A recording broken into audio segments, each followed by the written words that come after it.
पारस और ज़वार की मोहब्बत एक हो सकती है या फिर ज़वार हमेशा के लिए खो देगा पारस को, क्योंकि आफ़ताब जो है वो उसको फिर से उसको छीनने की कोशिश कर रहा है और वो चाहता है कि पारस से वो निकाह कर ले और उससे शादी कर ले, क्योंकि उसे पता है कि ये मेरी मंगेतर है और इन्होंने इसको गायब कर दिया था। अब जैसे वो वापस आती है तो वो बहुत ज़्यादा पागलों की तरह पीछे भागता है और कहता है कि पारस से अब मैं ही निकाह करूँगा। जैसे ही उसे पता चलता है कि पारस ज़िंदा है तो वो अपने गुंडों को लेकर वहाँ से निकल पड़ेगा। दूसरी तरफ जो बेज़ाद है वो हारून और सिकंदर को अपने साथ लिए अपनी बेटी की हिफाजत से वो वहाँ से निकल पड़ता है और वो चाहता है कि वो जाकर प्रेस कॉन्फ्रेंस करे, वहाँ जाकर बताए कि मुझे अपनी बेटी के ज़िंदा होने की खबर आज ही मिली और मैं अपनी बेटी को गुंडों से बाजियाब करवा कर आ रहा हूँ। मुझे धोखा दिया गया था कि मेरी बेटी बम धमाके में मारी गई है, लेकिन बम धमाके की आड़ में मेरी बेटी को अगवा करके कहीं और ले जाया गया था और आज मेरी बेटी मुझे इतने अरसे के बाद मिल गई है। ये प्रेस कॉन्फ्रेंस वो इसलिए कर रहा है ताकि वहाब दुरानी जो है वो जेल से बाहर ना निकल सके और जो इन्होंने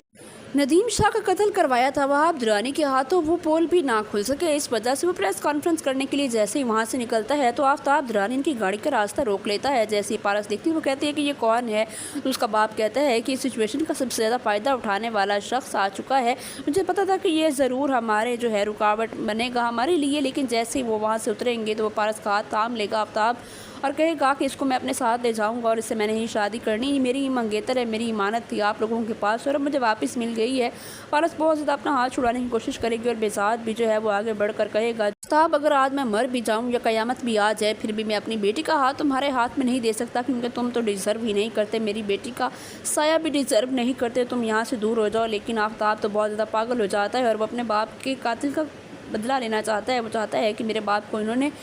मुफ्त में ही कत्ल करवा दिया था और वहाब दुरानी को भी इन्होंने ही चाल चल के उसको भी अरेस्ट करवा दिया था। इस वजह से वो तो पागल ही हो चुका है। पारस का हाथ नहीं छोड़ा और उसको अपने साथ घसीटते हुए लेकर जा रहा है, जिसकी वजह से बेज़ाद बहुत ज़्यादा परेशान हो जाते हैं और उसी टाइम वहाँ पर ऐन मौके पर ज़वार भी पहुँच जाएगा। ज़वार को तो बेज़ाद रोक कर आया था कि तुमने हमारे पीछे नहीं आना और तुम्हारी वजह से मैं बिल्कुल भी नाराज़ नहीं हूँगा, तुमने हमारे साथ आज तक जो किया है वो हमारा बहुत बड़ा तुम्हारा एहसान है हम पर, लेकिन आज तुम्हारा अपना निकाह है, तुम अपना निकाह में शमूलियत करो और तुम हमारे साथ मत आना। मेरे पास बहुत ज़्यादा नफरी है और बहुत ज़्यादा लोग हैं जो मेरी बेटी की हिफाजत कर सकते हैं, इसलिए तुम्हारी आज हमें ज़रूरत नहीं है, तुम आराम से रहो और अपना निकाह करवाओ। लेकिन ज़वार तो बिल्कुल भी नहीं मानता। वो अपने बाप से भी कहता है कि मेरी ड्यूटी और मेरा जाना बहुत ज़्यादा ज़रूरी है। रेशम उसे बहुत ज़्यादा रोकने की कोशिश करती है, जिस पर ज़वार उसे कहता है कि ये सब कुछ करने वाली तुम ही हो, मुझे तुम पर ही शक है और ये सब कुछ तुमने ही किया है, ये घटिया हरकत तुम्हारे अलावा कोई भी नहीं कर सकता। अब तुम दुआ करो कि पारस खैरियत से हो, अगर पारस को कुछ भी हुआ तो तुम्हारी खैर नहीं होगी। ये कहने के बाद वो वहाँ से निकलेगा। रेशम जो है मरीम के पास रहेगी और उसे कहेगी कि तुम्हारे भाई ने मेरे साथ अच्छा नहीं किया, जितने हमारे अहम मौके पर वो मुझे छोड़कर चला गया है। मैं कहती थी ना कि वो लड़की मेरे ज़वार को मुझसे छीन लेगी, तो आज भी वो डायन जाते जाते भी मेरे ज़वार को अपने साथ लेकर चली गई है। तो जैसे ही वहाँ पर सिचुएशन ख़राब होगी, बेज़ाद और सिकंदर और हारून वहाँ पर बहुत ज़्यादा परेशान हो चुके होंगे कि कहीं पारस को गोली ना लग जाए और वो आफ़ताब को आगे बढ़कर उससे पारस छीन नहीं पा रहे। जैसे ही ज़वार वहाँ पर पहुँचता है तो वो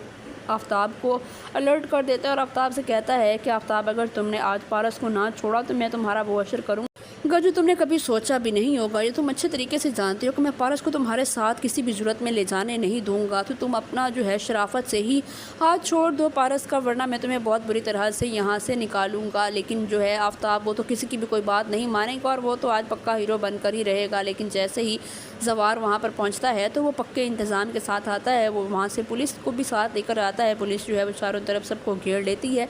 और आफ़ताब जो है वो घेरे में आ जाता है, उसके गुंडे भी, और आफ़ताब भी अरेस्ट हो जाएगा और वो भी जेल की सलाखों के पीछे चला जाएगा। फिर ज़वार जो पता लगाएगा कि आखिर ये हरकत किसकी है, उसे पता चल जाएगा कि ये रेशम की हरकत है और वो घर जाकर सबको बता देगा कि ये रेशम ने इतनी घटिया हरकत की है, जिसकी वजह से उसका बाप भी रेशम को रिजेक्ट कर देगा और कहेगा कि मेरे बेटे को ये लड़की डिज़र्व नहीं करती, मैं अपने बेटे की खुशी को कुर्बान नहीं कर सकता। और वो पारस के लिए हाथ मांगने के लिए उसके घर पहुँच जाएगा और वो बेज़ाद से कहेगा कि मुझे अपने बेटे के लिए पारस का हाथ चाहिए। इस तरह से पारस और ज़वार दोनों एक हो जाएंगे, इनको एक दूसरे की मोहब्बत मिल जाएगी। तो ड्रामा सीरियल मुहाफिज़ की आने वाली एपिसोड में आपको ये सब कुछ दिखाया जाएगा। अगर आपको हमारे ड्रामा रिव्यूज़ पसंद आ रहे हैं, चैनल को लाजमी सब्सक्राइब